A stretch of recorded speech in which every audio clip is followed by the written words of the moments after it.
We wouldn't be arguing about whether there were women and men if things didn't need to be retooled from the very bottom. That's my sense of the situation now. That is a critical conversation. Whether the God-shaped hole gets filled by God exactly is something maybe for us to discuss on the shows. You're going to be joining me for the next 9 evenings on my We Who Wrestle with God tour, and I would like you to come armed with your sharpest sword and hold nothing back. You've asked me to do something, generally speaking, I'm pretty good at, which is to be disagreeable and try to find holes in things. I'm going to be coming at it from a kind of first principles, uneducated, but I hope sufficiently intelligent perspective. And I think you could offer to the audience a really critical response that's thoughtful, so that I can see if there's still holes in what I've laid out, because I can't find any. That's what we're going to explore.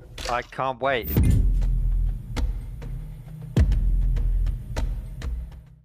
The two-party system, the duopoly, if you will, they're the ones that have set the rules, Jordan, in the United States. You know, we do not have competition because the two parties have electively, cooperatively prevented it by setting the rules in all the 50 states and at the federal level. Forget what the country might be asking for. These are private institutions, and they're making decisions of extraordinary consequence, not just for the United States of America and for our neighbors to the north and south, but for the entire world. Hello, everybody.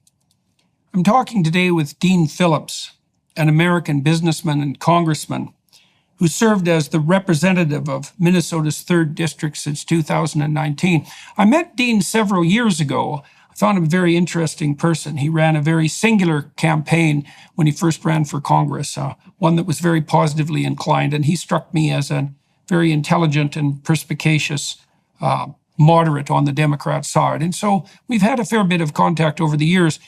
Recently, and of particular relevance to this podcast, Dean ran for president on the Democrat side, and I was very interested, and he dropped out of that race about a week and a half ago, something like that. And he ran into monolithic opposition, and his campaign was scuttled in a variety of complex manners. And I think the reason for that is of wide general interest. I think he would have been provided a very credible alternative to the aging Biden, should have been highly acceptable to the Democratic elite and public as well, and really got nowhere to speak of in his movings forward. Now, that hasn't hurt him personally because he's a very resilient person and he has many options at his disposal. But what happened to him does speak volumes about the state of political affairs in the U.S. more broadly. And so we delve into that and what his experience signifies for the understanding of the political realm in general in the U.S. and in the West. And also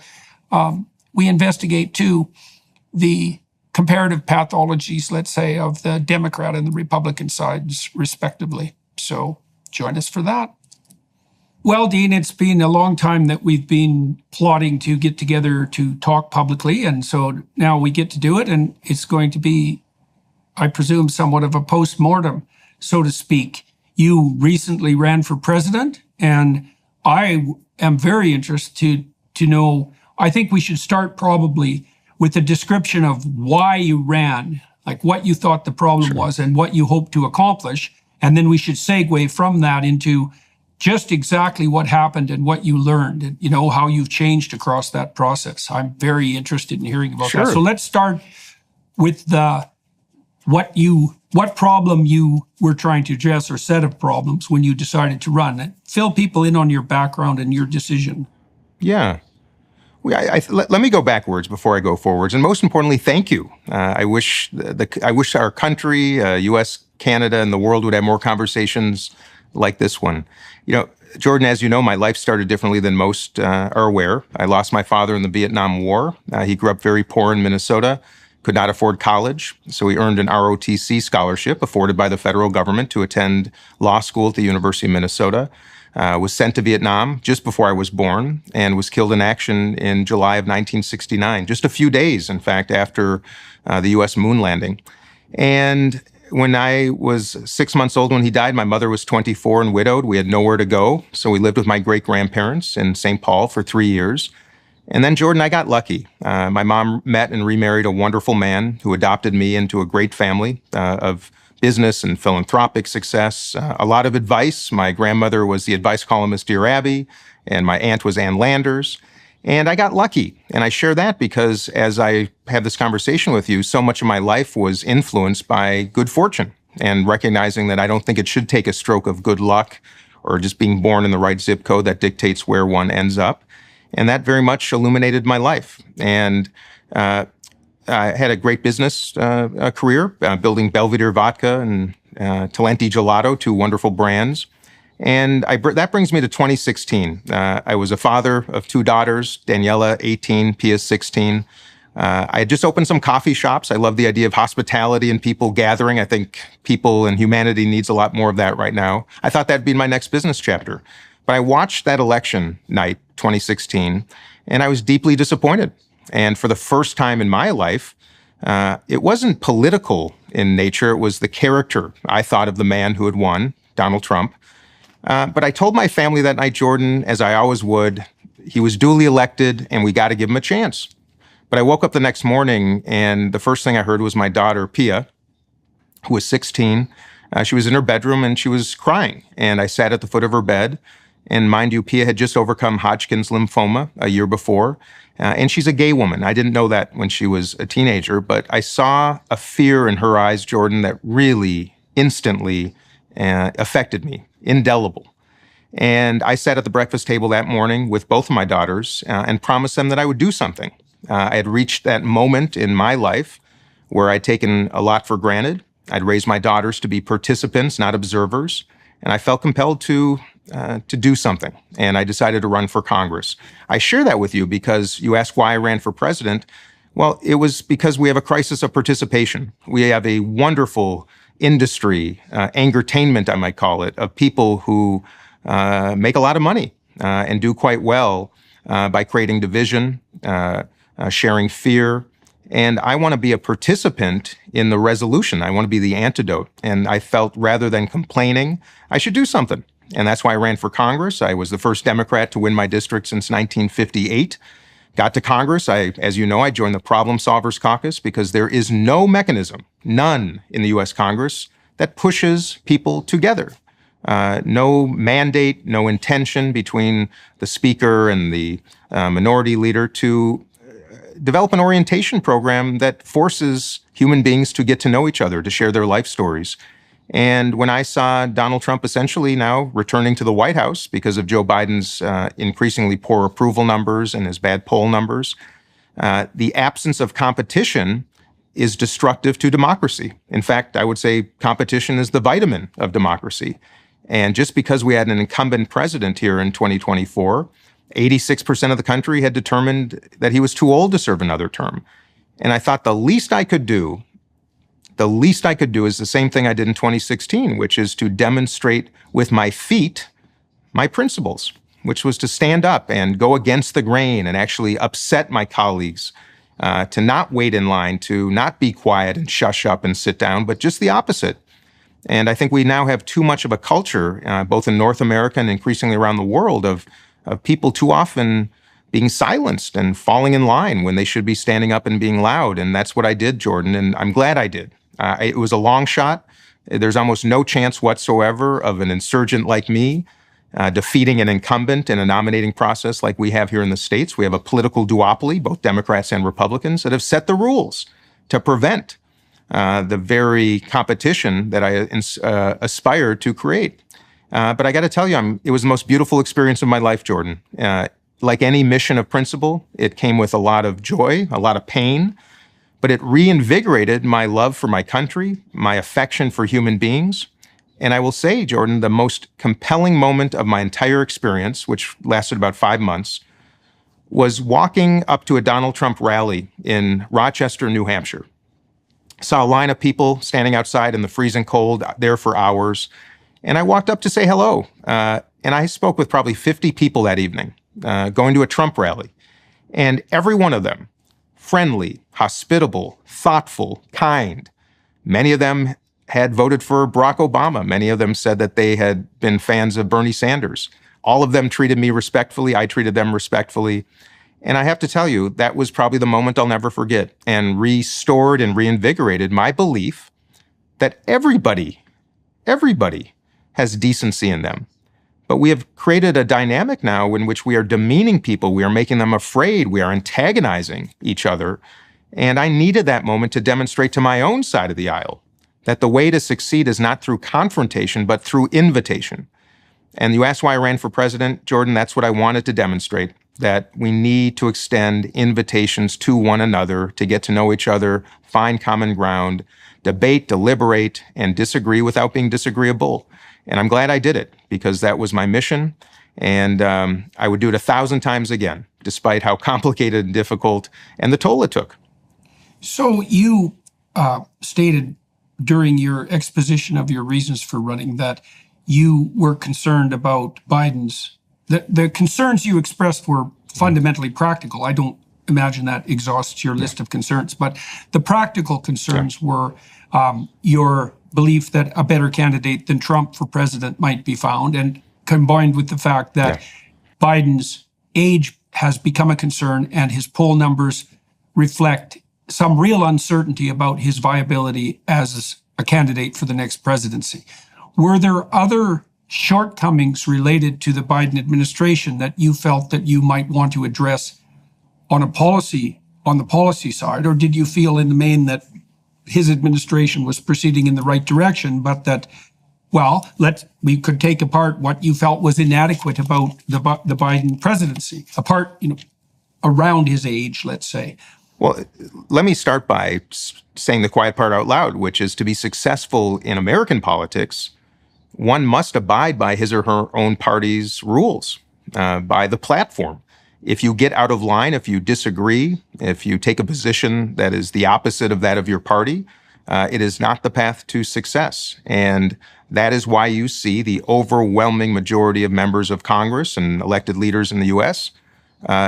Knowingly violating their own perspectives and principles in the spirit of self-preservation. And I share that because I think that's an important dynamic for people to be aware of.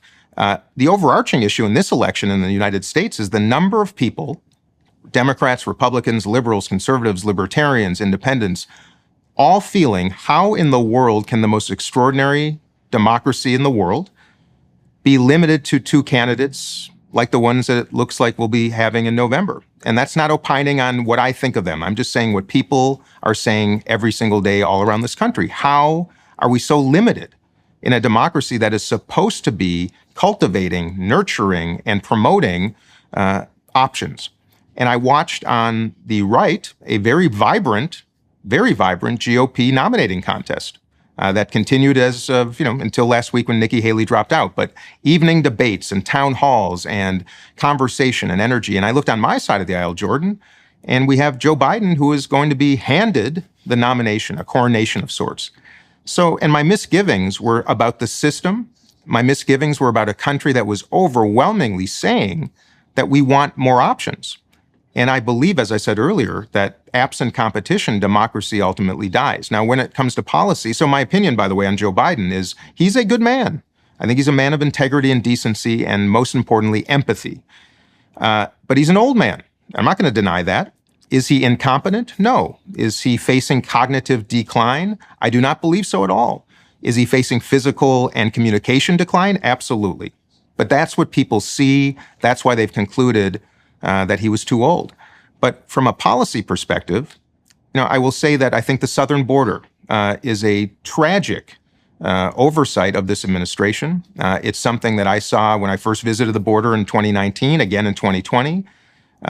The foremost responsibility of an American leader is to keep our border secure and preserve national security. And clearly, we have a human crisis, we have a national security crisis, and now we have a constitutional crisis at our border. And having been there twice, it's one of the most appalling things I've ever seen, and is and must be the foremost priority of an American leader. That is certainly a point of difference. A fiscal responsibility is clearly something that I believe an American president has to take more seriously. Donald Trump added $7 trillion to our national debt. Joe Biden will add probably $6 and change. It's irresponsible. And as someone who comes from the business world, I believe we have to manage our fiscal house more responsibly. Had I become president, and one day if I do, I would have a bipartisan cabinet. I would employ zero-based budgeting. I would have a international consulting firm assess every single federal agency to make recommendations on how we can deliver services better, reduce expenditures, outsource what we don't do well. I think we have to start looking at the executive branch here in America as our founders intended, which is to execute the laws of the land, not necessarily be the chief policymaker, but to ensure the integrity of our financial house, to ensure the integrity of our borders, to ensure the national security of the country. And I think the executive branch has expanded far more broadly than it should have. I believe that people are feeling that the challenges of chaos, whether it's the southern border or in cities and neighborhoods around the country. I believe costs are too high for most families. We're a country in which 60% are living paycheck to paycheck, 40% can't afford a $400 repair. People are afraid. So when I judge President Biden, there's a lot of good he did, I believe, for America. But I do believe there are some opportunities and needs of Americans that have to be attended to. I was clear in my articulation of what some of those deficiencies are. And lastly, I'll present my foremost policy proposition that I think we should consider, and I think other countries should as well. And I call it American Dream Accounts. We have Social Security in the United States in which retirees are afforded resources to live in dignity after they end their careers. But we don't complement that with something in the beginning of life. And my proposition is something called Dream Accounts, in which the federal government would offer a $5,000 investment account to every baby born in America, no matter one zip code. It would be invested in a S&P 500 index fund in the U.S. equity markets. It would grow over 18 years. Young people would have an app on their phone, track their investments. They would have classes in school to learn about financial management, about entrepreneurship. And then as a reward to graduate high school, that account would vest. And young Americans would have $20,000 to $25,000 to begin their lives. Start a small business, down payment on a home, a little bit of cash to begin their adult beginnings. And that would reduce our expenditures down the road. That would solve a lot of the challenges, I believe, in our country. And most importantly, reduce our extraordinary expenditures on incarceration in America, which exceed $80,000 per incarcerated individual.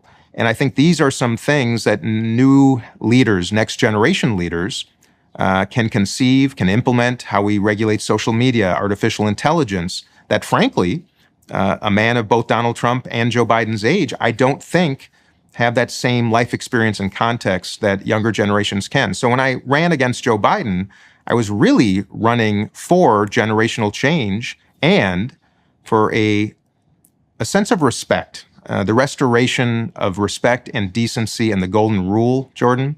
That's what I was running for.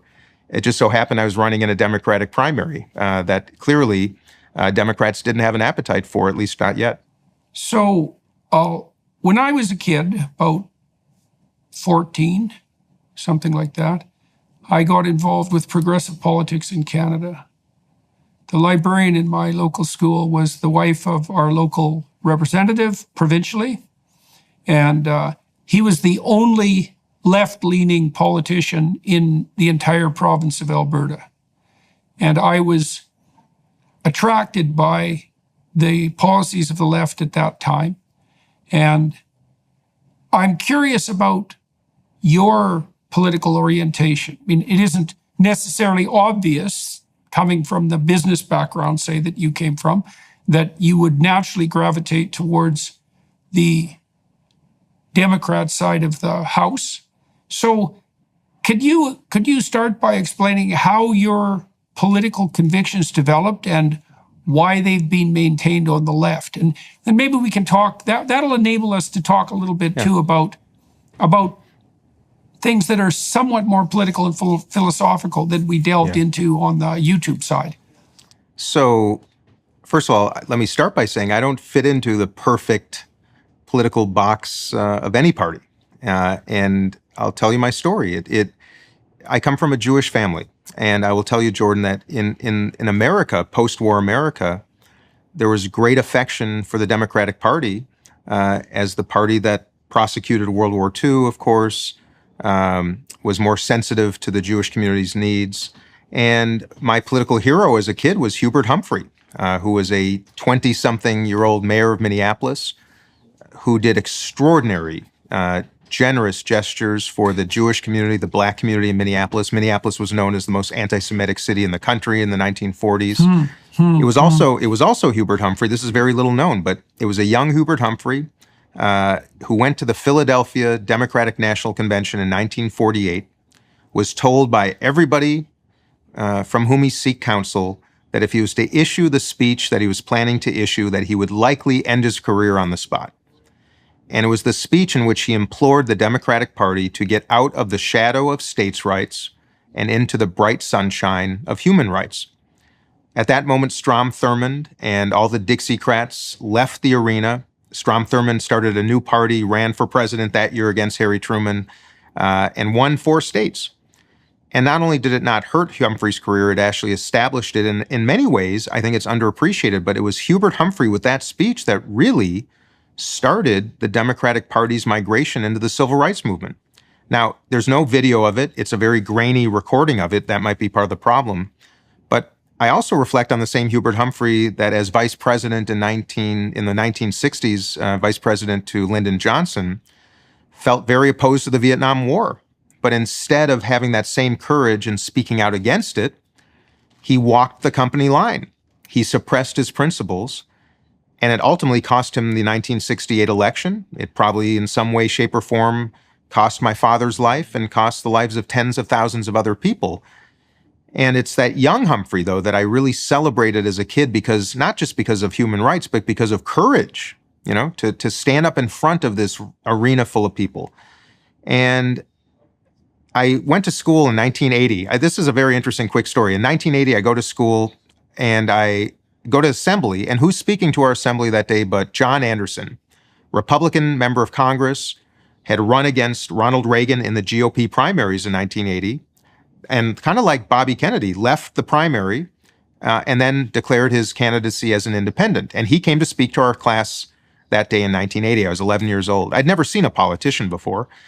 And he spoke about money in politics, and he spoke about the need for independence in politics. It didn't mean much to me. But that night, I went to dinner with my family, 4 generations, my great-grandparents, grandparents, parents, and my brother and me. And I sat next to my grandmother, who was Dear Abby, the advice columnist. She asked me about my day. I told her about John Anderson coming. She said, well, just so you know, you say he might be president, but anybody who's speaking to a bunch of 11-year-olds this close to the election is probably not going to win. So that was political lesson number 1. But she said, Dean, are you a Democrat or Republican? And I said, Grandma, I don't even know what those are. And she said, you're a Democrat. And it was then that I learned about this affiliation between the Jewish community and the Democratic Party, particularly in Minneapolis because of Hubert Humphrey, who was the hero to my whole family because what he did in a time where the Jewish community was deeply persecuted for their faith in Minneapolis. So when you ask about the why, that's the why. It was baked into my family, and it also, and I'll leave it at this, it's this deep-seated belief that in some way, shape, or form, the Democratic Party always stood for the underdog, for the downtrodden, the separated, the oppressed, the other. And I think I've always grown up with a little bit of that ethos baked into me. Now, like many people, do I struggle sometimes with some of the platform of my party, or do I grow concerned about circumstances? Of course I do. But that's my affiliation, and it's long-standing and somewhat deep-seated. Okay. So that actually, I definitely want to delve into that more. So I just wrote a piece for the Telegraph. It's going to be published next week, addressing the rising tide of anti-Semitism in the Western world. Now, I've been watching this happen for 4 years. I've been privy to it to some degree because I aligned myself with the Daily Wire, and its most famous spokesperson is Ben Shapiro. And so that attracted no shortage of anti-Semitic commentary, much of it from the right. But there's something stunningly pernicious going on that has to do with this question that I mentioned to you on the YouTube side that I've asked Democrats consistently. When does the left go too far? So I want to lay out an argument for you. Okay, so now I understand where you're coming from. And I would also say that that proclivity you had to identify with standing up for the underdog, let's say, was also what made the left-leaning political party in Alberta more attractive to me as a teenager.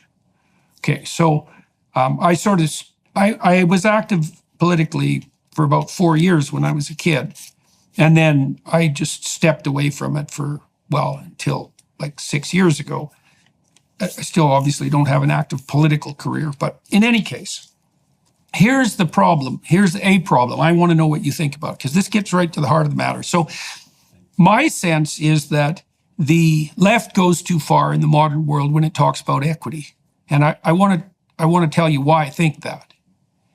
Because there's an equation there. Now, and the equation is something like, if we analyze people by the groups they're affiliated with, and we find that there's a group that's overrepresented statistically in positions of authority and arguably power, let's say authority, influence, competence, and power, just to cover the territory quite nicely, then the only possible reason for that overrepresentation is something approximating systemic oppression. Now, that's an equity doctrine in my estimation, and I think that evidence for that is crystal clear.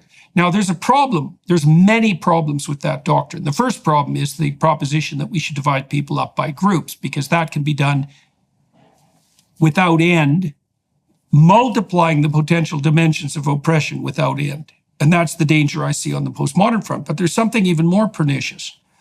Because if we're going to play the game of overrepresentation in positions of privilege are indication of systemic bias and oppression, then the Jews are immediately on the firing block. Because there is no grouping of people that's more likely to be statistically represented at the upper echelons of virtually every domain than the Jews. Now, my sense of that is that the Jews and their proclivity to hyperachieve are a massive net benefit to any society that has enough sense and courage to not only tolerate but welcome and encourage a successful minority. But that can be turned and inverted viciously, as it has been for thousands of years, right? It's always been the same story. So I see in the equity doctrine a kind of poison, like a true poison, that's predicated on that equation. Now, the poison is twofold. Not only is there an oppressor-oppression narrative that's very easy to digest, which is that statistical overrepresentation indicates oppression. That's bad enough because it's a hypersimplification. But there's an additional element to it that's insanely pernicious, which is that now all you have to do to demonstrate your moral virtue is ally yourself with the hypothetically oppressed, and you've done your moral duty. And I believe that a tremendous amount of the culture war that's raging now, that's manifesting itself as anti-Semitism, and that I believe has devastated our institutes of higher education, is a consequence of that doctrine. And so, well, yeah, I'm curious about what you think about all that. You know, my first reaction is that two things can be true at once. Things that have good intentions that I think are just and appropriate can sometimes have ramifications that negatively affect someone else or be taken too far. And this is probably a discussion where we could surely talk about that. But when I think of equity generally, let me start with the enslaved Americans. Anybody who believes that slavery does not have a long tail that exists to this very day, I just would beg you to understand how that's just patently untrue. It's one thing to deny one generation something, but to deny multiple generations family, education, literacy, opportunity, that becomes very hard to overcome. And I do think that slavery is an example of a systemic flaw in the United States that continues to have ramifications to this day, and I think is worthy of rectification. I think of women. I think of the great-grandmothers, Sarah and Rose, my great-grandmothers, who could not vote when they turned 18 years old because women were not afforded the right to vote. When they were, is that an example of equity? Yes. My own community, the Jewish community in Minneapolis. Jewish physicians in the 1940s could not practice at any Minneapolis hospital, Jordan, not a one. Hubert Humphrey, along with my great-grandfather, members of the Jewish and Gentile community, got together and they built a hospital called Mount Sinai Hospital. It was a form of equity because it was the only hospital that would afford staff privileges to Jewish physicians. And of course, when they opened, every other hospital changed its policies. So, even in my own community in the early part of the 20th century, were relegated to the worst jobs imaginable. Pots and pans. They entered Hollywood because Hollywood and movie making was kind of a secondary type of industry. They got into the spirits business like my family did in wine and spirits distribution. They had to take on jobs and industries in which the well-to-do weren't interested in. And I use Mount Sinai as an example of that was an act of equity that afforded opportunity, and then the community took advantage of that level playing field, if you will, and now it's somewhat of a meritocracy. So I think two things can be true at once. I don't want to see anybody disadvantaged because of somebody else's advantage, but I do think that we do have some obligations in a just society to afford a little bit more to give someone a boost to a group or a party or a sex or a race or a religion that have been denied opportunity for a long time. And I don't think they're incompatible notions is my only sense and sensibility. Now, I will say, am I deeply concerned about those on the left who seem to leave their affection for the underdog at the doorstep of the Jewish people? Yes. And am I concerned that Jewish people are now somehow perceived as the oppressors?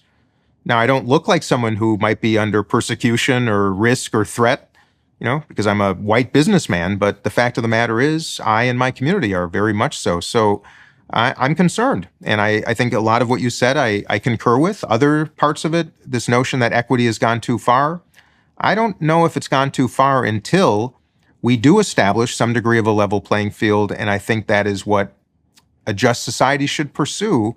And I think there are still examples where we still have residuals of policy that have kept a lot of people from achieving. And that's why I'm not as someone who believes in the redistribution of income or wealth.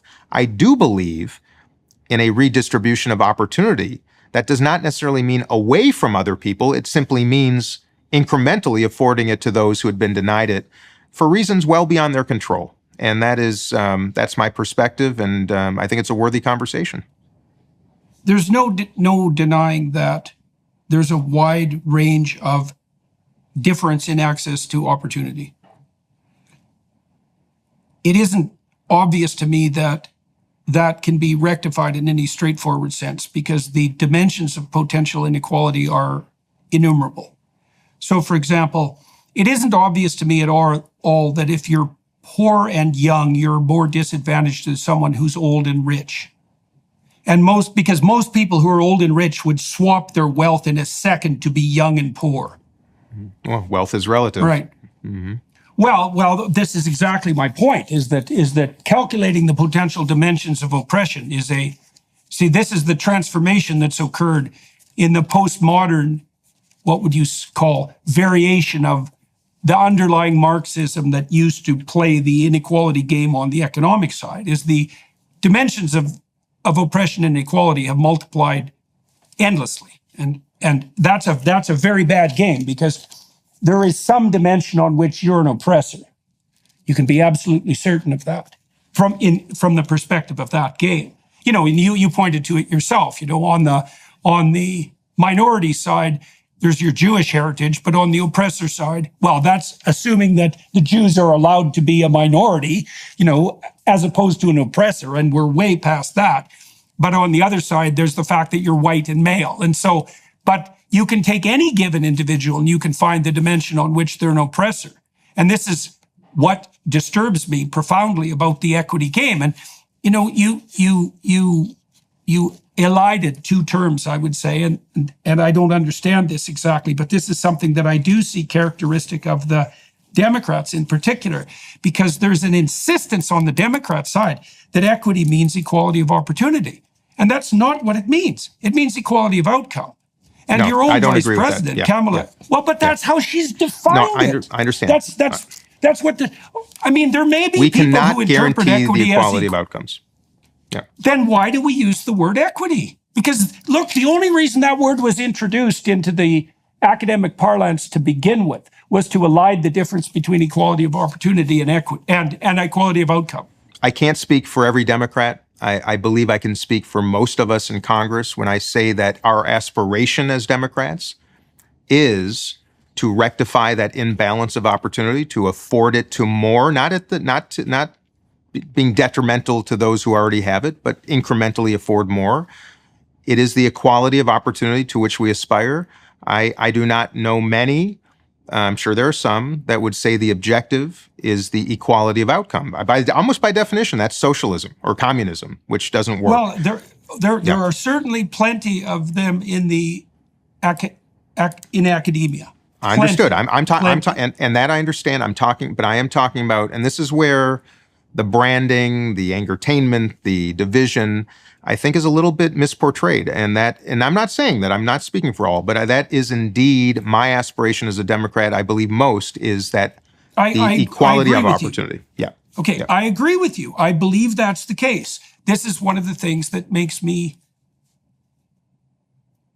curious and befuddled by this situation, because it is my experience when I'm talking to Democrats of the moderate stripe that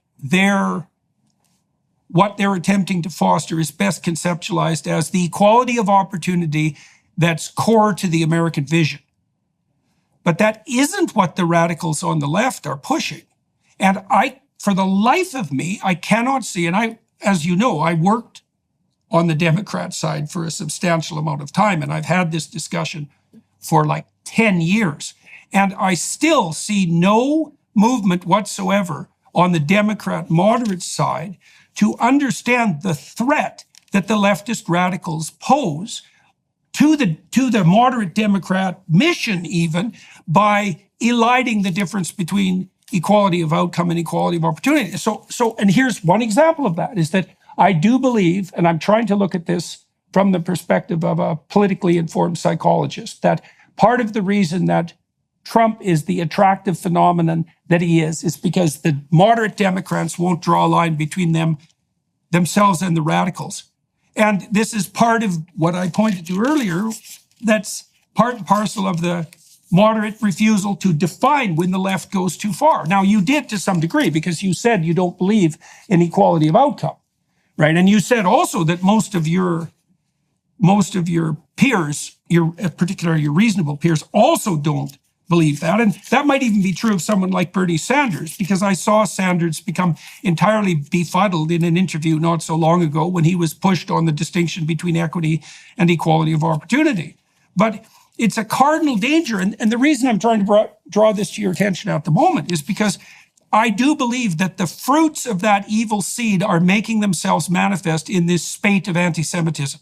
And my understanding of the persecution of the Jews going back millennia is that the Jews are almost always a successful minority. And there's very complex reasons for that, many of which are cultural. Now, you can attribute that to conspiratorial collusion behind the scenes, and the anti-Semites love to do that, whether they're on the right or the left.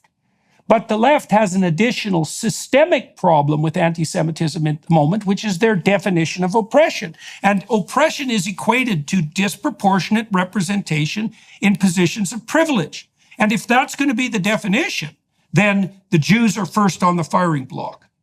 You know, when I think about anti-Semitism, and you reflected on cultural traditions, and I realize as a policymaker, a lawmaker, a lot of what I discovered about my own community, the Jewish community, that has created its own opportunities, stem from a belief in family, a fierce protection, the lessons of the Torah, which, any Abrahamic faith, teaching decency, the sharing with one another, and also education. And as a policymaker, that has very much informed me, Jordan, as to how we overcome the persecution that the Jewish people have faced since being enslaved in Egypt and the Holocaust and so many times through history. And then this is going to sound maybe interesting, but I think you'll understand. The fact that at age 13, young Jewish boys and girls have a bar bat mitzvah, at that age, to be forced to appear in front of your community, to have to prepare diligently, to speak in front of them, to make a speech, to read the Torah, to share that on stage, is a very powerful driver of confidence and ambition. And the same way, if you go to high school and you have to make a senior speech, the minute you get in front of your peers and you overcome that fear, it is extraordinarily empowering. And I think a lot of the success of the Jewish community in so many cultures around the world stems from these traditions that very intentionally elevate at a very young age the need for family, education, ambition, study, the things that make for human success, literacy. And I share that because as a policymaker, it is those very opportunities. The equity is, we talk about equity. That's what I wish to share with those who are denied that for no other reason than the fact they weren't born into a family like mine, despite all the persecution and anti-Semitism we faced. To me, those are the solutions, those traditions. Okay, so then I agree. I agree with you, but I would say, to some degree, that's what's made me a conservative, to the degree that I am a conservative. And so because the dictums that you just put forward don't strike me as corresponding to the notion that the fundamental problem is to be summed up as systemic oppression. It's deeper than that, and it's deeper than that, and it has something to do with first principles. And the first principles that you laid out, this is what we've been doing with this ARC enterprise in London, right? The Alliance for Responsible Citizenship. We've been trying to turn it into something approximating an international classic liberal and conservative voice. But it is predicated on the idea that communities that are founded on those fundamental principles are much more likely to avail themselves of the opportunities that will lift their members out of poverty and disgrace. And so, I get it, but it also requires, to me, it still requires it doesn't mean a system of equity, but it certainly in most cases means an act of equity. Because even my community, as I said with my Mount Sinai Hospital story, or redlining, there has to be some type of an effort to at least escape the past and build a little bit of a platform, raise the platform. Absent that, I'm afraid, Jordan, that so many communities that we might be talking about won't even have the chance to practice in a meritocracy. Look, I think there's little doubt about that. You know, here I just talked to this gentleman named Rob Henderson. Henderson's a very interesting character because he grew up in a series of foster homes in a very fractionated family community. And his background was sort of working class like mine, but mine different from his because every single person I knew, all the adults I knew were married and in stable relationships. All of them. Whereas none of the adults he knew were like that. He didn't have any role models of stable relationship, right? And so I see in the radical side, on the left in particular, an assault on the institutions that provide for the equality of opportunity that you just described. And that's also why it makes me befuddled that the moderates won't segregate themselves from the people who, for example, are hell-bent on attacking the structure of the nuclear family, which I think is the minimal viable unit for society to predicate itself upon. And Jordan, that I'm not even sure it's optimal, but it's certainly minimal. That act of equity about which I spoke moments ago, for me, was the blessing of being adopted. Who knows how my life would have worked out after losing a dad? You pointed it. That's right. You pointed out right at the beginning of our conversation. So in a way, I think we could be saying the same things. And I feel to some degree a responsibility now because I was afforded something that so many. I'm probably the most fortunate Gold Star child of the whole Vietnam era. I can't imagine any kid that lost a dad in Vietnam got as lucky as I did. And that's why I feel such a distinct need to afford that single act of equity, in this case being adopted, a little boost. I think in a way, what this conversation and those that we should be having millions more of, can actually find some common ground, because you're right. There are elements of conservatism and tradition that I have to be perpetuated if we stand any chance of success. But I would also argue from more the left perspective, there also has to be some intention to at least bring people to that stage. And there's a there. And I think it's worthy of a more in-depth conversation. All right, so let's talk about that. I want to return to the policy issues at some point, but I think the more germane point at the moment, I think, is likely your experience doing this. So you had, as far as I was concerned, I'm in a strange position as a commentator on American politics because I'm a Canadian, but it gives me a certain detachment, I would say, at least to some degree. And it seemed to me that at minimum, your campaign was warranted given the polling numbers.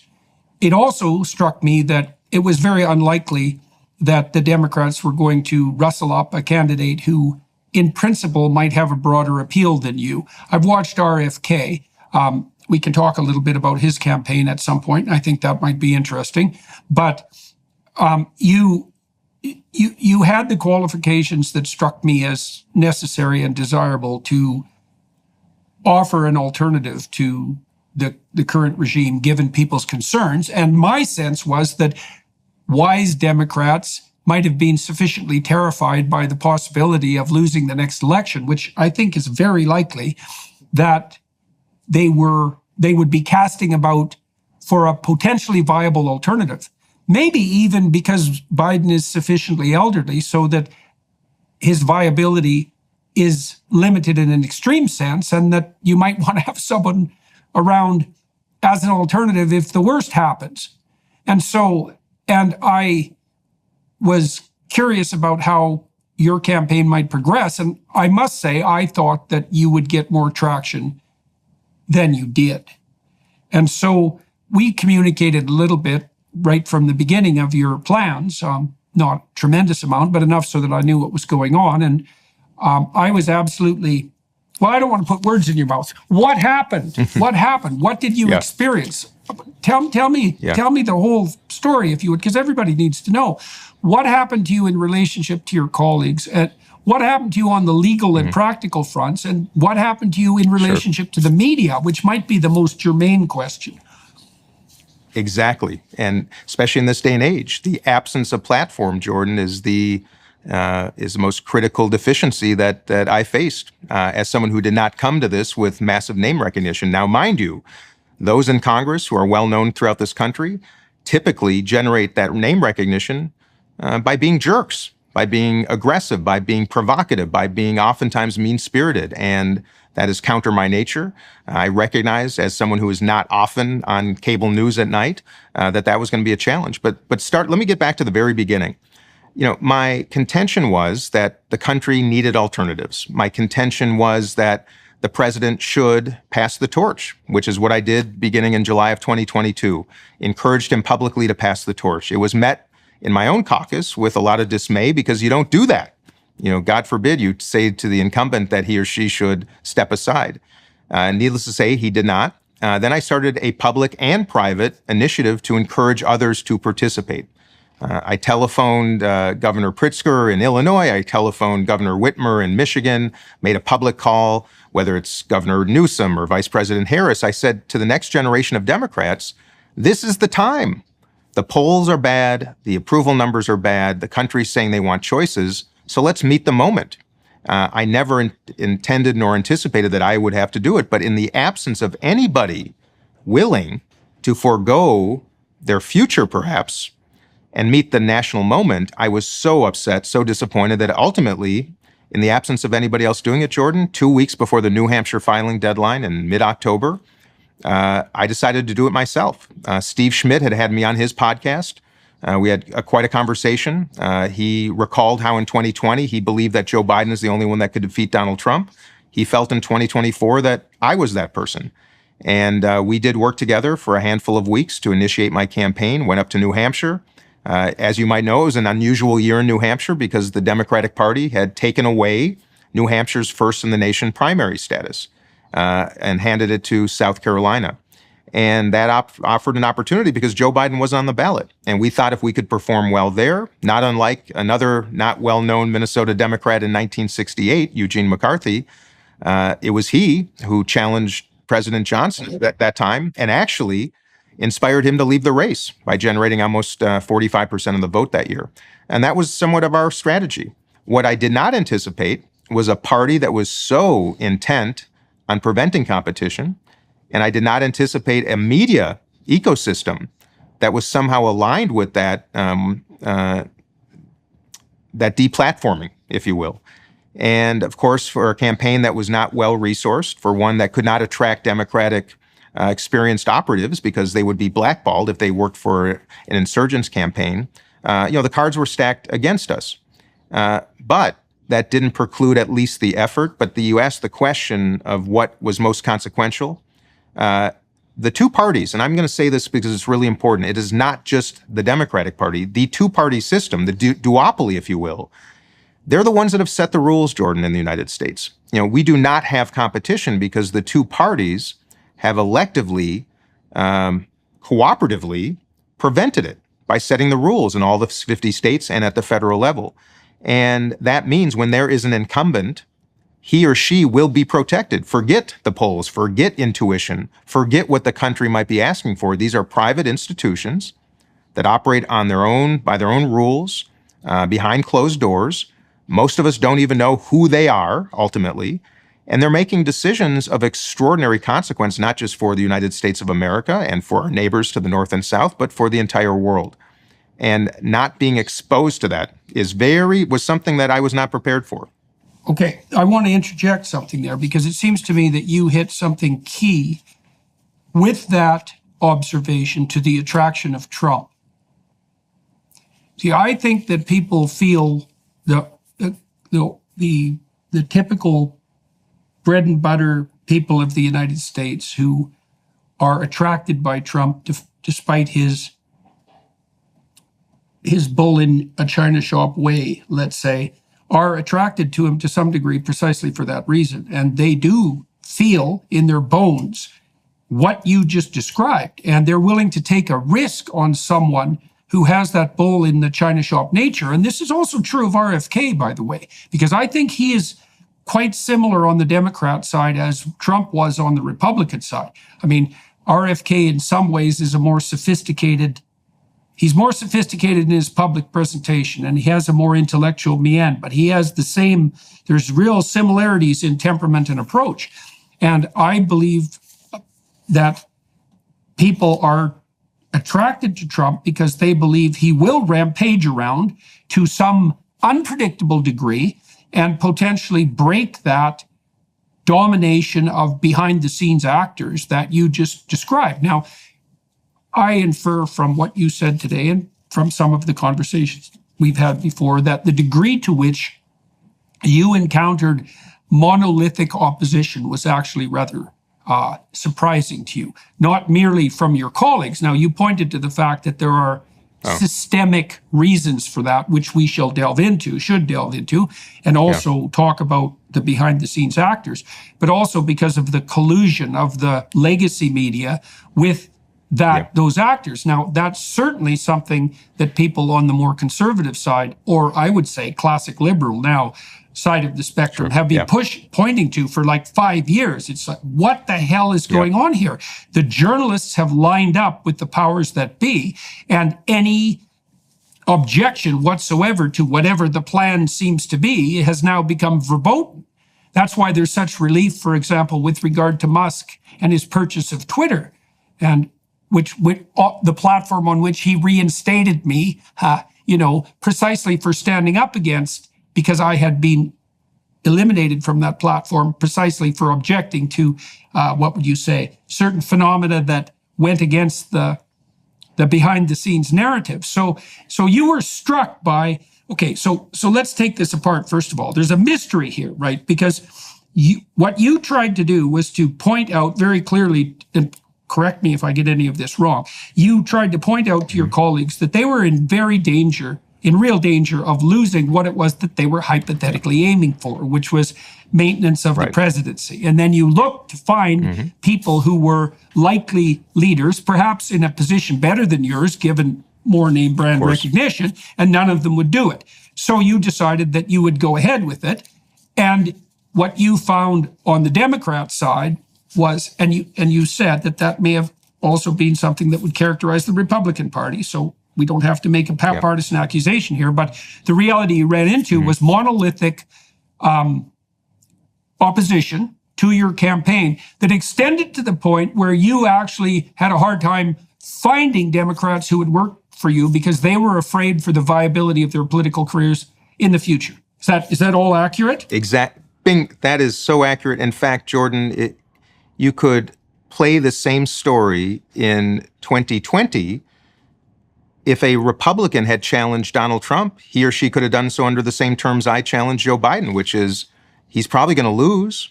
And shouldn't we have an alternative that might actually win? But imagine if someone had done that, they would have encountered the exact same impediments and barriers that I did. And I want to speak to it because you're a better commentator on the human condition than I, but we both know that we operate with reward systems and incentives.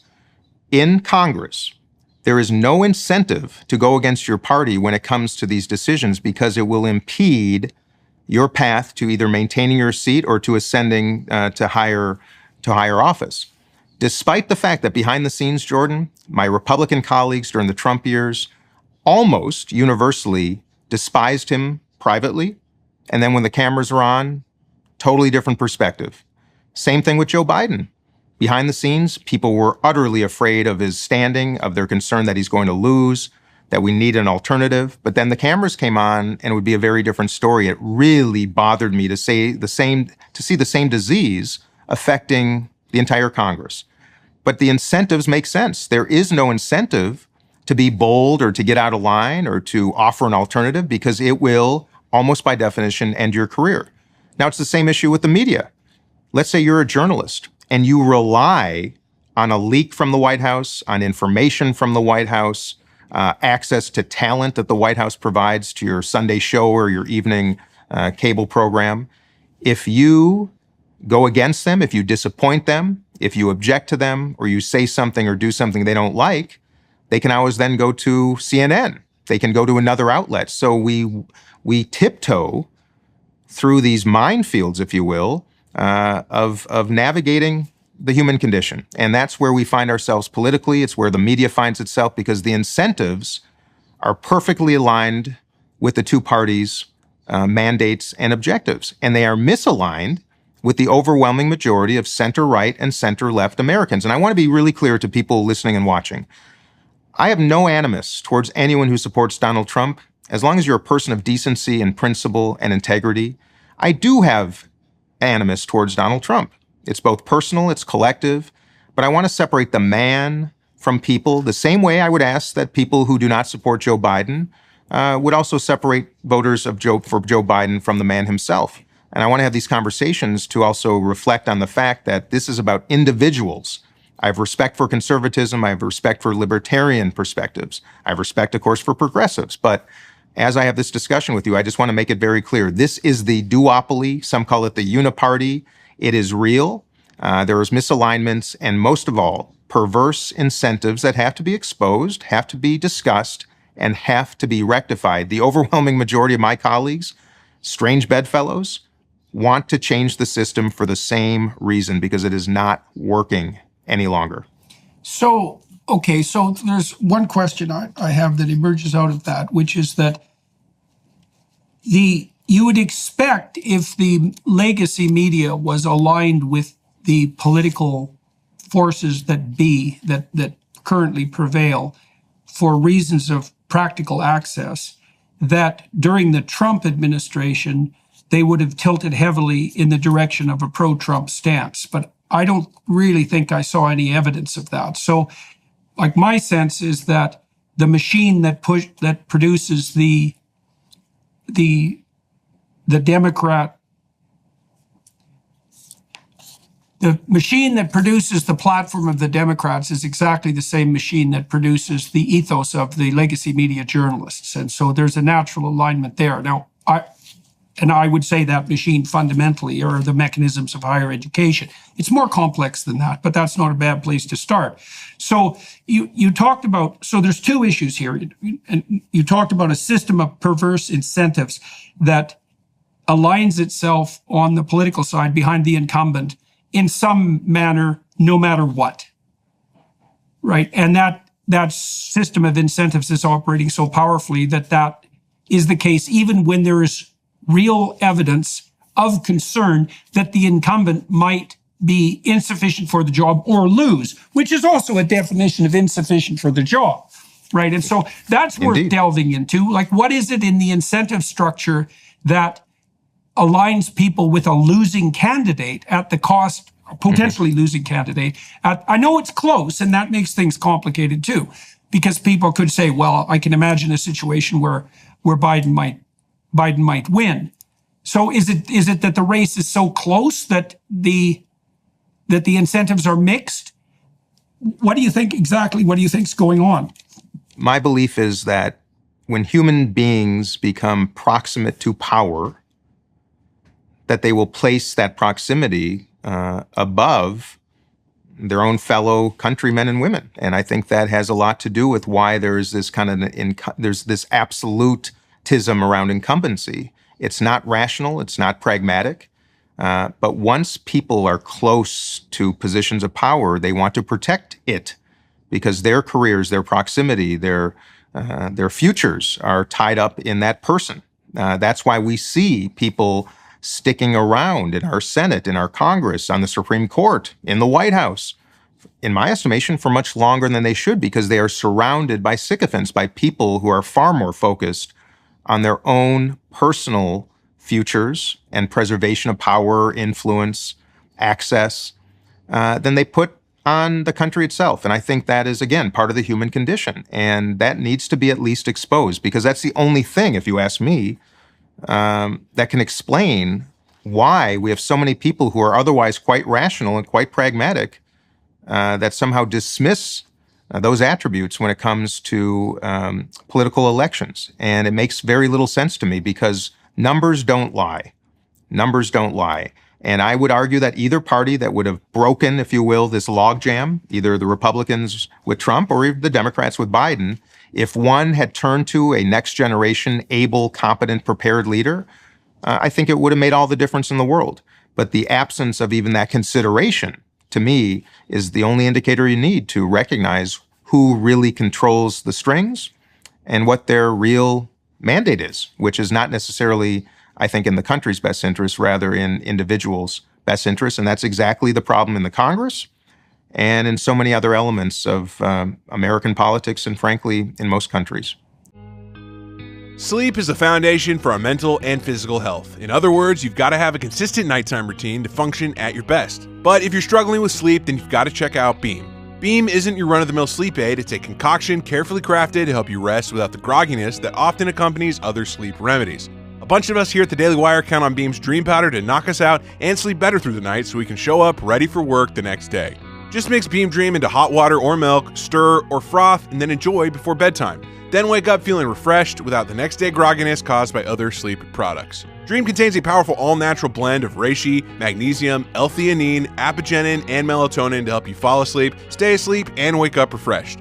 And with it now being available in delicious flavors like cinnamon cocoa, chocolate peanut butter, and mint chip, better sleep has never tasted better. And today, listeners of this show can get a special discount on Beam's Dream Powder. Get up to 40% off for a limited time when you go to shopbeam.com/Peterson and use code Peterson at checkout. That's shopbeam.com/Peterson and use code Peterson for up to 40% off.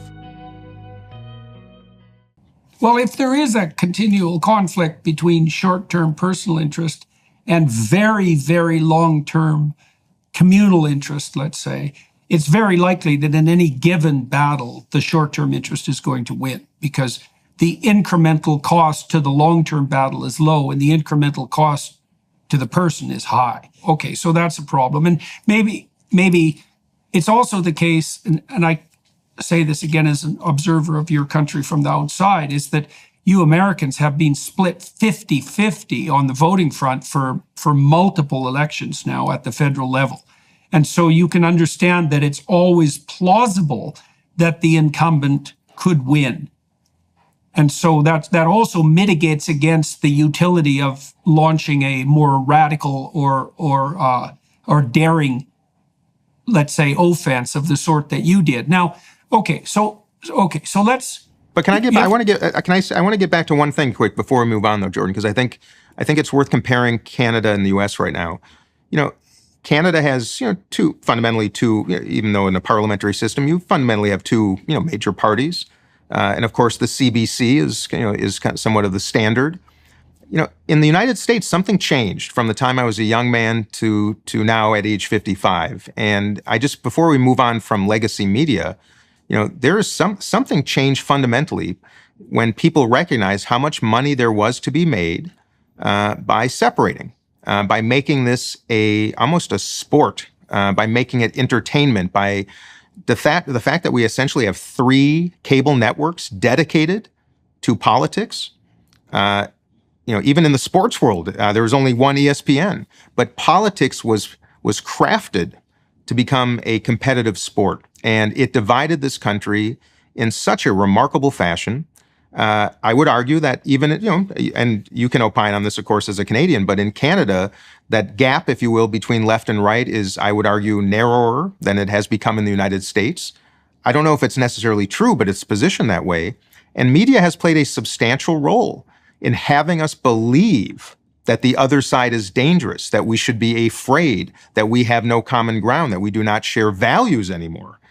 And that is, to me, the most challenging circumstance we face in overcoming, because the fact of the matter is I do not believe that to be true. I do believe what we're being fed, what we're digesting, what we're being offered has so shifted this narrative into a competition rather than celebrating ideas, debate, deliberation, and even conversation like we're having right now. And I just want to make sure that people understand how media has taken advantage of us. And I do believe, as you say, the legacy media. And it has impacted this country in extraordinarily negative fashions. When I say legacy, I'm talking about cable, because I grew up in an era where Walter Cronkite told us the way it was. We had 3 channels. They all basically said the same thing. And then over the water cooler at the office, people would have their debate and deliberation using the same facts. Now we can't even discern what is fact, what is fiction.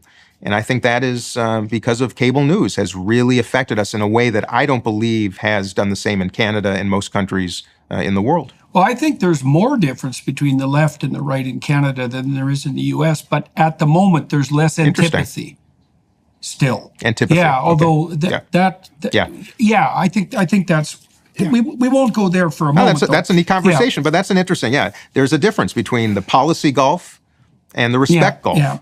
Yeah. And although we've got plenty of things that are shaking hard in Canada at the moment. So, all right. No, I know that. So now it sounds to me. See, I was curious when I asked you to engage in this conversation. I was curious to see what it was that you concluded, and I could imagine that going 2 ways. One was that you found yourself even more concerned with the, what would you say, lack of flexibility of the Democrat Party and the monolith that you ran into. Or you could voice your concerns at an even deeper level and say that the monolith that you ran into was actually a reflection not so much of the intransigence of the Democrats per se, but a reflection of something that's more systemic and deeper. And so it sounds to me like you've landed on that side of the decision. Yeah. Is that the latter? The latter. Yeah, the latter. And I say that, Jordan, because first of all, I believe it to be true. It is systemic. It's a result of 2 parties protecting the duopoly. That in my business experience, a duopoly is always what I try to disrupt. We did it with Belvedere vodka. Stoli and Absolute were the 2 big brands. We came in Belvedere, did very well. Ben & Jerry's and Haagen-Dazs and ice cream. We came with Talenti Gelato. And now I see Democrats and Republicans in this systemic competition that is kind of a race to the bottom too often. And I think that is why so many in this country find themselves so disenfranchised, so angry, so upset, so unheard, because no longer are representatives incentivized to attend to those concerns and challenges, they're incentivized to simply win and beat and win and beat. And that's why I have to say, I understand the attraction of Donald Trump to so many tens of millions of Americans. Someone who has said to them, I understand you. By the way, Donald Trump, in my estimation, Jordan, was a man who went through very similar circumstances in New York City, a man who aspired to be part of the social scene in New York, of the philanthropic scene and the clubs, and he was not accepted in Manhattan. Now, forget the fact that he's a wealthy man and a billionaire. People say, how can he relate to rural Americans who feel unheard? Well, you know what? I think he caught on to something that is shared by many, regardless of their means. There was a classist element to it that I found quite distasteful. Now, I come from a rural background. I'm an Albertan and a northern Albertan, and that's like way the hell out in the sticks by anybody's standards. And one of the things I really noticed about the intellectual elite types who were discussing Trump is that they had a contempt for him that was essentially class-based. For one reason or another, he's nouveau riche, right? And even if he has the money, which you referred to, that doesn't put him in the educated Ivy League upper class elite club. And that's also a club that many Americans aren't going to aspire to. And part of the reason they also appreciate Trump is that the typical striving working class person who might dream, for example, of having his or her own business can imagine being rich like Trump, but can't necessarily imagine being Ivy League like the New York elite. And so there is a fundamental dimension of alliance there that's quite obvious, I believe. And Trump plays whether that's real or not. And I think it is real, at least to some degree. Trump is extraordinarily good at that direct communication that makes people feel that they're being listened to. And he also doesn't hide behind his speechwriters. Like when I watched Trump win the first election, when he became president, I thought people prefer the unscripted, spontaneous lies of Donald Trump to the scripted and nuanced and prepared lies of Hillary Clinton. That's what it looked like to me. And I thought there was something to that because he had the daring and the audacity to be spontaneous. And people trust that. You know, I've noticed, for example, on my YouTube channel, now and then I'll read something that I've prepared very carefully because I don't believe that I have the ability to walk through the argument spontaneously at a sufficient depth. So I'll write a column and read it.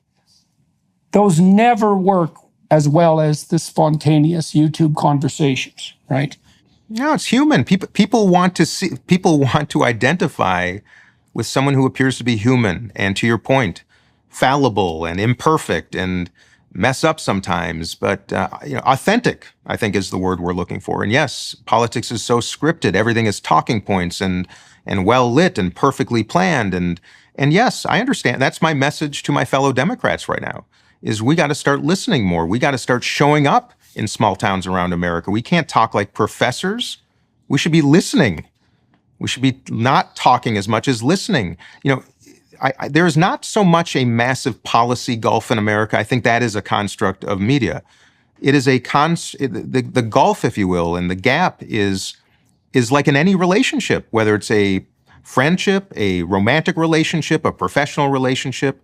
People want to be affirmed and they want to feel heard. And in the absence of that, which is, I think, the great shortcoming of my party right now, in the absence of that, people will migrate to whomever makes them feel heard.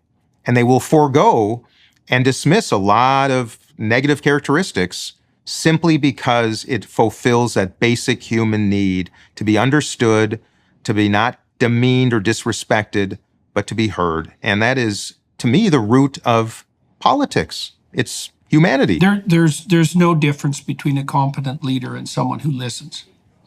Those are the same thing. Bingo. Yeah. Now, Joe Biden is a man of empathy, but he is not perceived by, I think he's perceived by too many Americans as not someone who understands how they're feeling. Now, Donald Trump has made people feel like he gets it now, but he's not a man of great empathy, having sat across the table with him, obviously. So there are some massive disconnects. In fact, when I say not a man of great empathy, a man of almost zero empathy. But the power of making people feel like they're heard is the most magnificent tool in any politician's kit, and he's doing it better. And that's my message to the president and to my fellow Democrats, that we have a lot of work to do, and it's the easiest work one can do, making someone feel heard and appreciated and understood. Can you contrast the experience you had in relationship to the legacy media and the experience you had at the hands of the, I mean, you were on a number of podcasts that you got some traction online, although very little in the legacy media. What did you see as the difference? And do you think that your explanation that the legacy media broadcasters that could have focused on your campaign failed to do so because they were concerned about foregoing their access, do you think that's a sufficient explanation for the degree to which you were locked out of the show? Yeah, look, I'm a business person, Jordan, at heart, and the answer is yes. There was a disincentive to platform me because the risk and reward, the opportunity cost, if you will, did not work in my favor. Now, to your question about new media, that was the most magnificent part of my campaign, was the discovery of so many remarkable platforms. Most importantly, long form like this. How can you get to know somebody when you're on television for 3 minutes with a journalist who's got to move on to the next segment, within 30 seconds, and they're there to get a wow moment, right? You can't learn about who somebody is, and if you don't know who someone is, how can you trust them? Why would you vote for them? With the podcasts I did were remarkable. I learned about myself. I opened my heart and mind to issues I hadn't considered. I did some that were centrist. I did some that were more left-leaning, and certainly some that were more right-leaning. And that universe was eye-opening to me, and the best part of running for office. The most disappointing part was the inability of most of the mainstream media to afford much platform. Now, News Nation did, because they're the upstart trying to compete. CNN a little bit, but let me just give you an example. Every single Republican challenger to Donald Trump was afforded a 1-hour town hall on CNN during the GOP primaries. Chris Christie, Vivek Ramaswamy, Mike Pence, Nikki Haley, Ron DeSantis. There may have been another 5 or so. Trump. So there were 6. All of them running in single digits, other than Haley. By the way, I got 20% in New Hampshire. I did better than most people thought. CNN did not give me a town hall. And that would have been the first and only opportunity I would have had to simply show up in front of voters, to answer their questions, not the media's questions, and to introduce myself. The absence of that was very destructive. MSNBC. I'm the ranking member of the Middle East Subcommittee on Foreign Affairs. During a war between Israel and Hamas, I wasn't extended a single invitation over 4 months to appear on MSNBC. The one invitation that came was the morning after the South Carolina primary, where Joe Biden was certain to do very well, because that is where his last campaign really got its start. So it gives you an example of incentives and disincentives. And Fox News was far more hospitable. Just about every show invited me, afforded me some platform, and not in a way that was designed, in my estimation, to only try to say nasty things about President Biden. They gave me an opportunity because, of course, for them now, there's nothing to lose. So the answer is yes, that's how it works. I think that is the only explanation. It might be different. Now, Marianne Williamson, she ran in 2020. She ran in 2024 again. Never afforded platform. Now, they'll tell you, well, it's because she polls so low. Well, we all know this is a chicken and the egg, Jordan. I think it's a responsibility of mainstream media. You are also a much more credible candidate. Afford platform. You are also a much more credible candidate. But that's my point, is neither of us. But neither of us were afforded that opportunity. Okay. But yes, but new media afforded great opportunity. Right. But for that, I probably never would have had a chance at all. Mm-hmm. Okay, so let me drill down on something that's a little bit more pushy here, if you don't mind. Sure. Well, okay, so because I am trying to sort this out. So I think one of the reasons you're pointing to, one of the reasons why Trump is so attractive, another one of the reasons why Trump is so attractive. See, the degree of collusion between the Democrat powers that be and the legacy media is stunning to me. And it's not only the legacy media, right? It's happening behind the scenes in a terrible way with the large tech companies.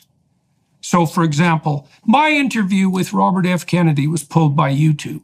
Now, I watched the American press flip out about hypothetical Russian collusion in the last election. And YouTube had the gall to deplatform a presidential candidate's 1.5 hour interview, right? And then YouTube took down 3 more of my interviews, focusing on the issue of trans surgery. And since then, by all appearances, have been throttling my account. And this sort of thing is going on behind the scenes all the time. And it does seem to me that it's going on behind the scenes a lot more on the legacy media / Democrat side than it is going on in the legacy media / Republican side, because the legacy media is overwhelmingly left-leaning. And I don't mean classic liberal left-leaning. And I also don't mean that about the universities, because they were once classical liberal left-leaning rather than conservative or libertarian conservative, or conservative or libertarian right-wing. But so I also think that part of the reason that the impetus toward Trump is so powerful is because people feel that operation, not only of the monolith, which stopped you from moving forward, but an increasingly secret monolith that operates behind the scenes. Now, we've seen exactly how that works in recent weeks, too, in a manner that, to me, is shocking beyond comprehension.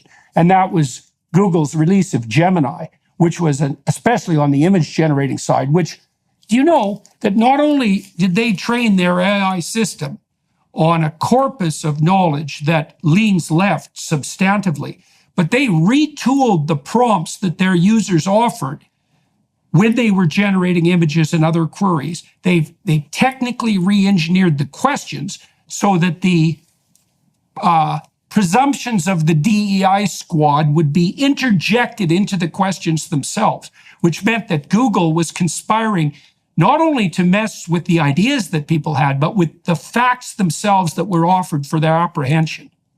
And it's the feeling of that sort of thing happening. And I can't help but see that collusion taking place more at the moment, more on the side of the left. Now, that could flip in a moment and might, and it'll be hell to pay for the left when that happens. But that's, so I'm willing to, I understand your concern for the structural inadequacies and the perverse incentives that made the emergence of a monolith against you more likely.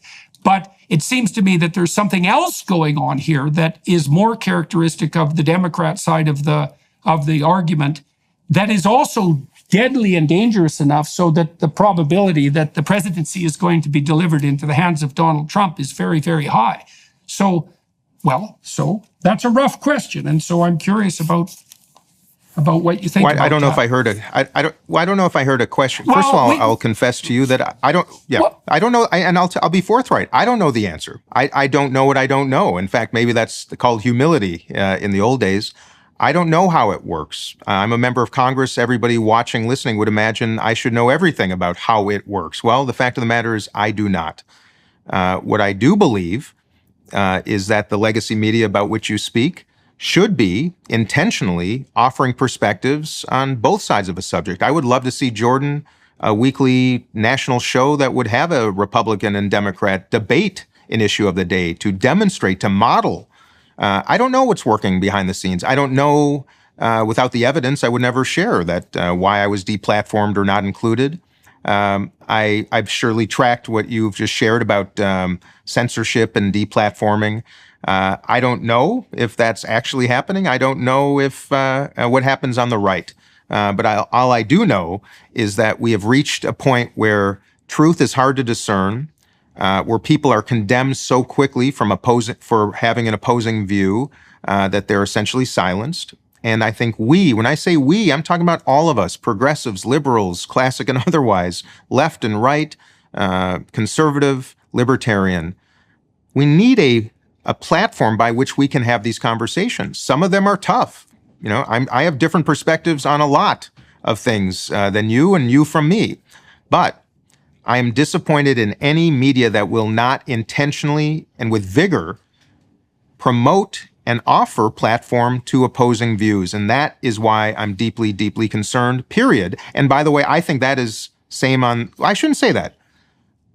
The right has offered more invitations, I would say, than the left. Now, I think that's also pragmatic because they want someone to be provocative, but I do think the same circumstance appears on both. We tune in to what feeds our own need for affirmation, and I think that's dangerous. And I think that's why I'm grateful to be speaking with you right now. I think we need more of this. We need to do it in a thoughtful manner.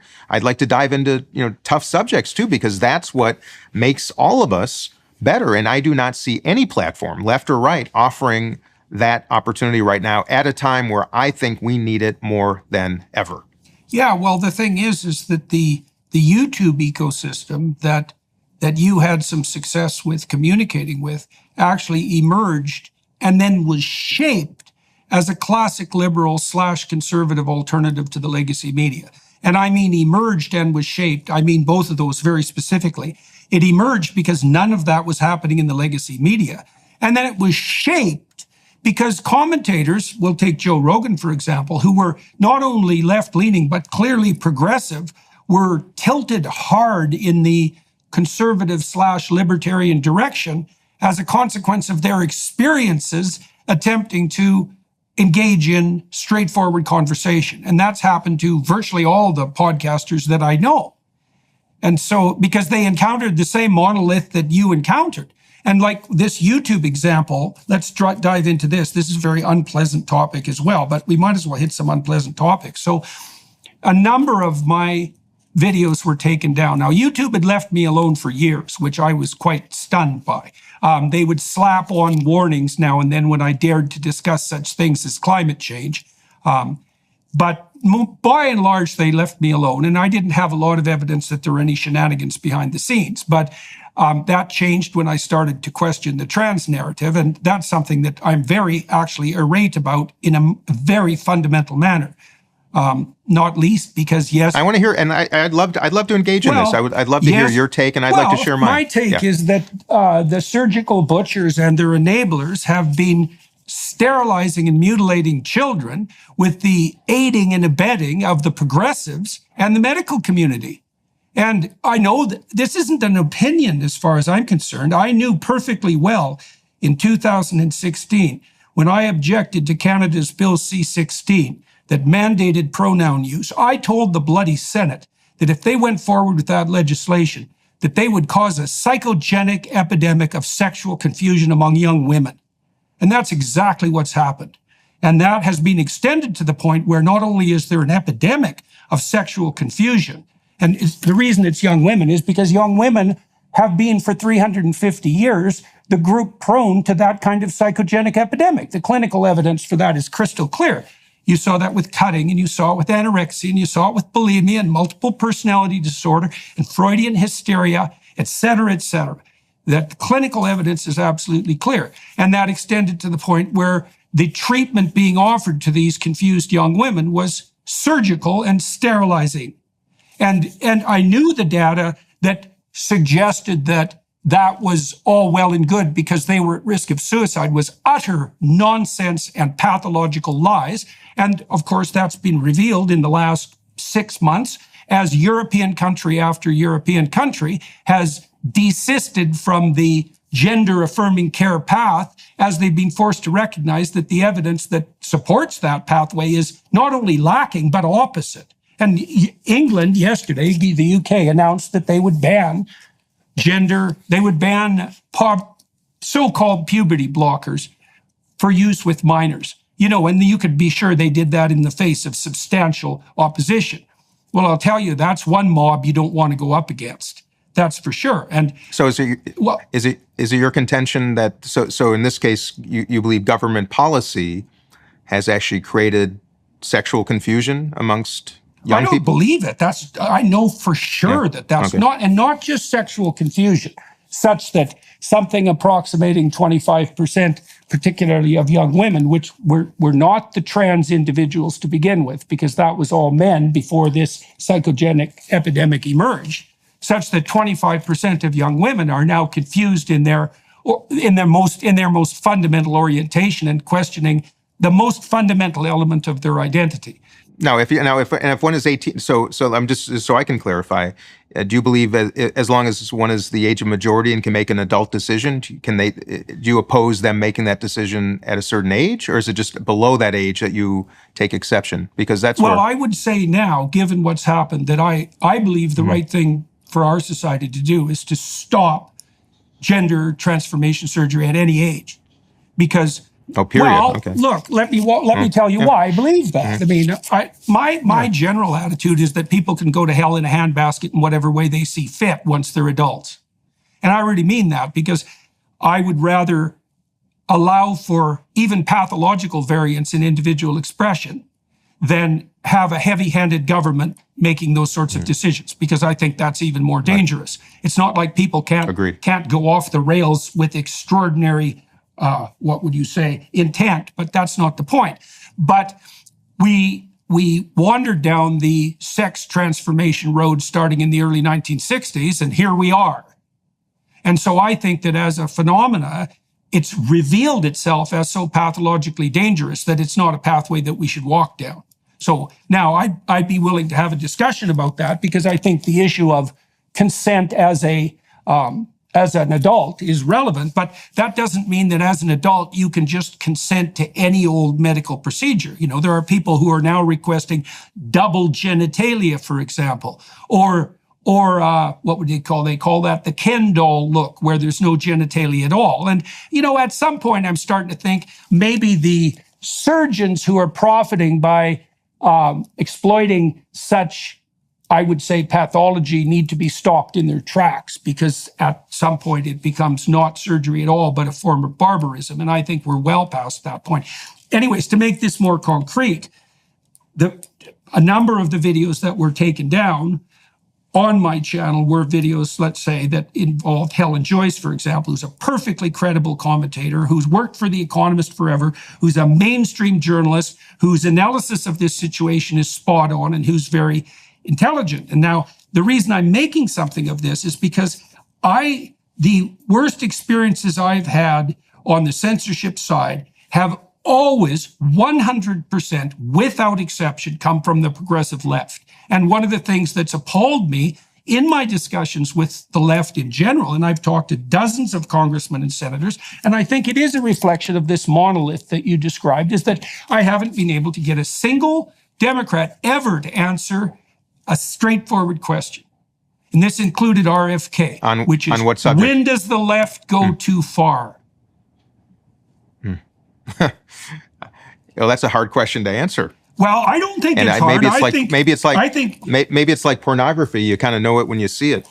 I think it is like that. I think it is like that to some degree. It is like that to some degree. And it's also harder to identify. Because I could frame it the same way the other way, too. You know, Jordan, when has the right gone too far? And I think it happens. And by the way, nationalism. And that's the line. Yeah. And I think this conversation is provocative in a way that I love. You know, it gets back to this: who are they? Who is the right? Who is the left? Where is this? Where's that coming from? How is that articulated? Who is the defining characteristic of the right and left? Who's making these decisions? I don't quite know anymore. I do want to say this, just so everybody's aware. You know, my personal philosophy is, I've never walked in your shoes. You've never walked in mine. I've never walked in the shoes of a black man, an Asian woman. I've never walked in the shoes of a trans person, of a gay man or woman. I'll never know that. And I've always felt that if it doesn't hurt your neighbor, doesn't hurt anybody else, even if it hurts yourself, that you should be free in a society like both here in the U.S. and Canada. One should be able to do what they wish when they've reached an age where we believe, at least as a society, that they can make those decisions. And I do see conflict and sometimes even hypocrisy from a right that feels so deeply about freedom and liberty and keeping government out of one's personal affairs, yet delving often into the very most personal affairs of so many human beings. And This is provocative to me. Look, And the same look, when you ask fair enough. how far is too far. Well, yeah, that's well, I would be, and that's a thoughtful conversation. Well, I would be inclined to agree with that. The only codicil I have to that now is, first of all, like I said, I believe that people should, in the main, be not only allowed but encouraged to find their way forward. Right. And so we put minimal restrictions on people of age. But I also believe that the medical, I truly believe this, Dean. I believe that the medical community now deserves a Nuremberg moment. I have not seen anything in my entire professional life on the therapeutic front or the medical front that I regard as even in the same league of barbarism as what's happening with the trans phenomena. And I think because of that, I think that the surgeons have foregone their right to even offer such services to adults. Interesting. And what you provoke in me is this recognition that left to their own devices and profit, doesn't matter if it's politics, it doesn't matter if it's surgeons, therapists, you name it, there will always be people who take advantage of others if they can make money doing so. And I think in a way, that's kind of the overarching maybe umbrella of our conversation right now is how do you discern what is just, what is right, what is reasonable, and how do you discern who is operating authentically and who is not? And I think we are now facing this great challenge of what is real and what is reasonable and who is making money from it. And a lot of people are making money off a lot of us, Jordan. You know this as well as anybody, looking out for themselves and not recognizing perhaps the tragedies that they're leaving in their wake. And I'm not assigning that to what you just said. I'm just saying that I think it's fair to explore that in a lot of categories right now. Well, I think that's actually something the libertarian right and the left could agree on. I mean, one of the things that's really struck me is that the libertarians are terrified of big government and the progressives are terrified of big corporations, and they don't seem to realize that they're both terrified of big. And there is something very terrifying about organizations that get large enough so that they can engage in regulatory capture. And we're seeing that happen at an unforeseen scale, especially with regard, I would say, to the tech companies. And I'd probably put Google like foremost on that list. No, and I see, and you know me. I see this we've had this conversation about how money buys access and buys influence and it buys policy and it buys ownership in politics as it does in any industry. And I'm, as the only one, as you know, who doesn't accept PAC money or lobbyist money and member money and doesn't have a leadership PAC, I'm one of the very few that hasn't been subject to that. I don't even get invited to the dinners where they hand you the checks, let alone have those conversations. And that's how this system works. By the way, that goes back to my contention. It's not a Democratic thing, a Republican thing. This is a systemic thing that though big, whether it's big money, whether it's big industry, whether it's just big mobilization, of course, big wins in Washington, period. And therein lies the great struggle, I think, in democracy right now, is how do you give voice to a minority that deserves and needs to be heard? And it's not always the same minority. It's categorical. Well, so this is probably exacerbated by a more recent phenomena. So if we're thinking about this at the most general level of analysis, one of the consequences of the virtualization of the world is that the arena for gigantism has expanded substantially, right? So because we're all interconnected, so there's a high proclivity for the winner to take all, right? That's the famous Pareto conundrum, is that it's always a minority of people that control the majority of the money. It's also a minority of people who do most of the productive work. And what that means is that the larger the playing field, the number of players doesn't increase, but the size of the players increases as the playing field increases. And so one of the unintended consequences of the technological revolution and the virtualization of society could well be that the size of the giants has perhaps geometrically increased. And that's very unlikely to slow down. Like, it isn't even obvious to me at the moment that the key players on the international stage are necessarily nations anymore. They are to some degree. No, individuals. Well, right, exactly. Individuals. Exactly. Elon Musk has not just more capital than imaginable, but because of the acquisition of X, the extraordinary reach that it was unimaginable even just a decade ago. And the fact that we have individuals with the resources to actually send spaceships to the moon, We are no longer living in just a nation state dynamic. We are going to, this is like James Bond kind of stuff, you know very well. And how do and that will be increasingly, I think, one of the great challenges of the 21st and then 22nd century is the individual versus the state. Absolutely. Because of technology and access. It's the land of the kings again. And so, and I don't mind really the fact that individuals are capable of generating for themselves that much influence. What I'm concerned about is when that influence turns into regulatory power. And so, for a long time, I would say I regarded Google as a force for good, especially when they still had their motto, don't be evil, which they dropped about 5 years ago, coincidentally. But once that reach turns into the capacity to use that reach to further that reach, then things start to go astray. And it's not obvious what can be done about that on the political front. Competition. I can tell you, our conversation started and probably will end with my singular contention. The absence of competition is destructive to just about anything that we consider to be important. And that is true whether it is in big tech, that is true in politics. We are increasingly actually diminishing the ability to compete. Now, you would argue that in the new era with technology and podcasts and platforms in the palm of your hand, that is actually the great equalizer. But in a strange way, it has actually further concentrated power in ways that I think are very, very destructive. And we should be promoting competition. We should be promoting it in industry. We should be promoting it in tech. We should be promoting it in politics. It makes things better. It provides better value, improves quality, and most of all, allows human beings to make better choices. But the absence of it is going to be terribly destructive. That is true in media. That's true this whole conversation. Competition, ideas. The fact is we don't have a market in this great day and age with so many platforms available to inspire and promote and nurture a competition of ideas. We have less of it now than ever. There may not be a debate in the 2024 presidential election, Jordan. It's preposterous.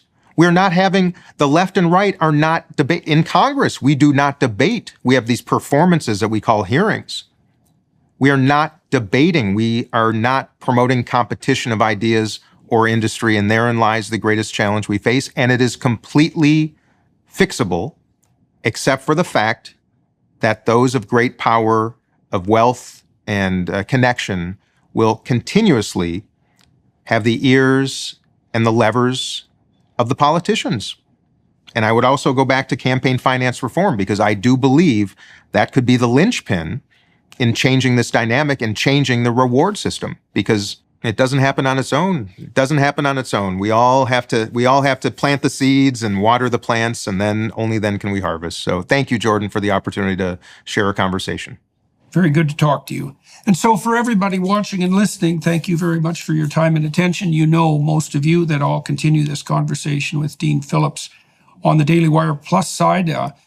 In any case, thank you very much for your time and attention, everyone, to the film crew here in Akron, Ohio. That's where I am today for facilitating this. That's much appreciated. And for the Daily Wire Plus people who make this possible, that's also valuable and much appreciated. Thanks, Dean. It was very good talking to you.